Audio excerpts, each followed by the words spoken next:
querido irmão Padre Neylor, queridos irmãos e irmãs aqui presentes, também quem nos acompanha pela internet. Hoje no Evangelho nós vemos um dos ensinamentos fortes de Jesus e que talvez seja algum daqueles que nós temos mais dificuldade em aceitar. Mas está aqui, nós ouvimos, reouvimos e podemos ler quantas vezes nós quisermos no Evangelho. Ouvistes o que foi dito, olho por olho, dente por dente. Eu, porém, vos digo. Para nós é determinante quando Jesus diz assim, eu, porém, vos digo, ou seja, Ele está determinando. Ah, mas era assim, pois a partir de agora não é, porque não deveria ter sido como estava sendo até agora. Então Jesus remete de novo à origem daquilo que é o projeto de Deus, a unidade, a fraternidade e nós como humanidade sendo seus filhos. E diga-se de passagem, pela nossa própria experiência humana a gente pode fazer ideia do que Deus sente. Quantas e quantas vezes a gente já acompanhou pais e mães cujos filhos brigam entre si, quando os filhos não se entendem, quando os filhos brigam até mesmo por causa dos pais. Às vezes os pais preferiam até ser desassistidos do que serem assistidos por filhos que brigam entre si por causa deles.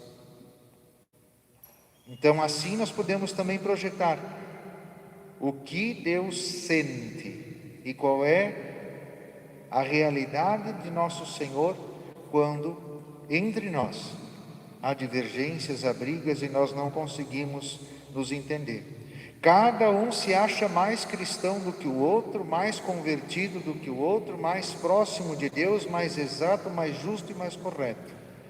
No entanto, a vontade de Deus não é esta a nosso respeito, de que a gente se julgue certo, que a gente se julgue mais correto do que o outro, mas que a gente saiba conviver, dialogar e fazer com que o outro cresça cada vez mais também na santidade.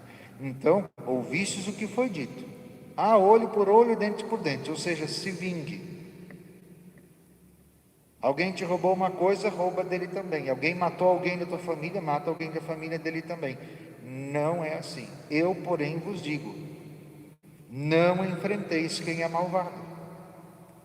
Se tem alguém que faz alguma coisa errada, que faz alguma coisa que é má, nós somos cristãos, nós seguimos Cristo, ou seja, nós devemos ter as atitudes de Cristo. Nós agimos a partir da nossa natureza e daquilo que nós entendemos que é a nossa natureza humana, ou seja, o bem. Pelo contrário, se alguém te dá um tapa na face direita, oferece-lhe também a esquerda. Porque o tapa era dado, um tapa dado na mão, batido na mão, na face direita, era um tapa de correção. Agora um tapa dado com as costas da mão, ou seja, dado na face esquerda, era de desprezo. Ou seja, Jesus diz que não só aceitar, mas como também aceitar mais isso, é ser desprezado. Mas nunca admitir a violência, nunca retribuir a violência com violência, nunca retribuir o mal com o mal. É difícil falar isso em tempos em que parece que a gente tem que devolver o troco na mesma moeda, em que nós queremos punir uns aos outros, em que a gente quer fazer justiça com as próprias mãos, mas o Evangelho está aqui para que a gente viva. Nós, como cristãos, jamais vamos achar que o outro merece receber justiça pelas nossas mãos.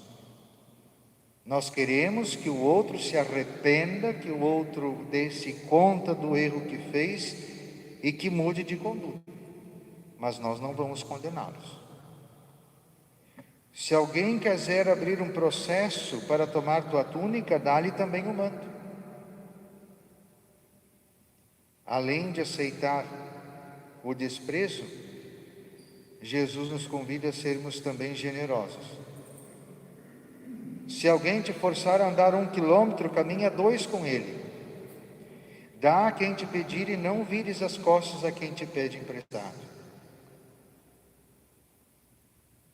Então, queridos e queridas, sim, devemos ser radicais no que Jesus nos diz.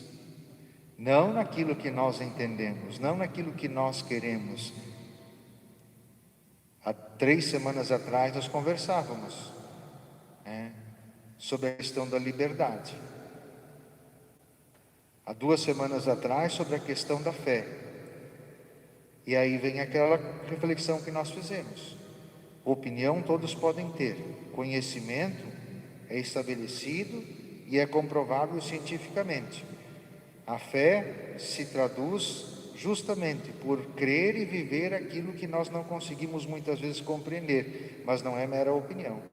A nossa fé não é fundamentada em mera opinião. Ela é fundamentada justamente na revelação e naquilo que Jesus nos revelou, porque Jesus é a plenitude da revelação do amor de Deus por nós. Mas nós olhamos hoje, também na primeira leitura, uma situação muito estranha. O rei de Israel,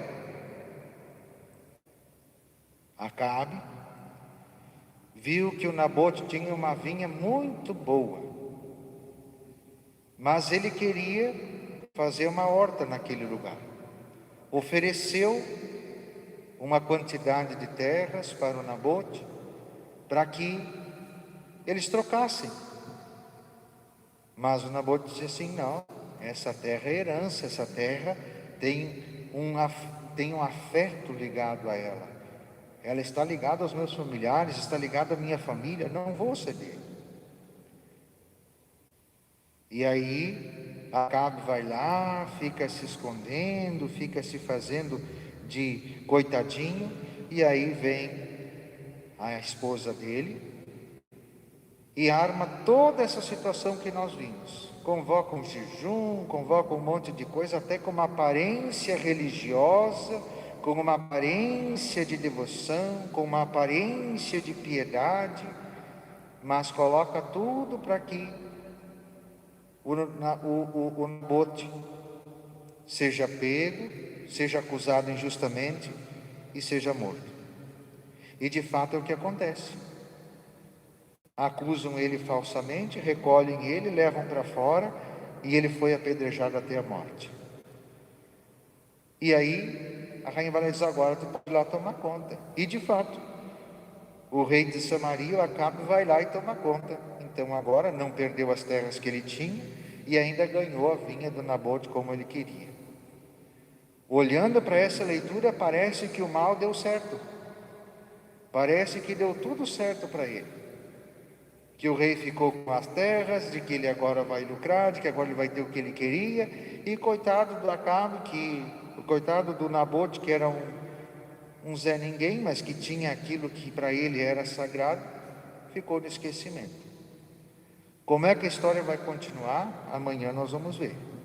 A próxima leitura, o dia de amanhã, vai nos dizer o que vai acontecer, qual vai ser o segmento dessa história. Então não percam as cenas do próximo capítulo, né?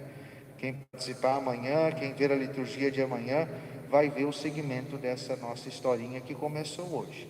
Lembrando que nós estamos lendo o livro aqui dos reis, vendo a história do profeta Elias. Começou já na semana passada, essa semana continua, estamos dentro do mesmo contexto, tá certo? Louvado seja nosso Senhor Jesus Cristo.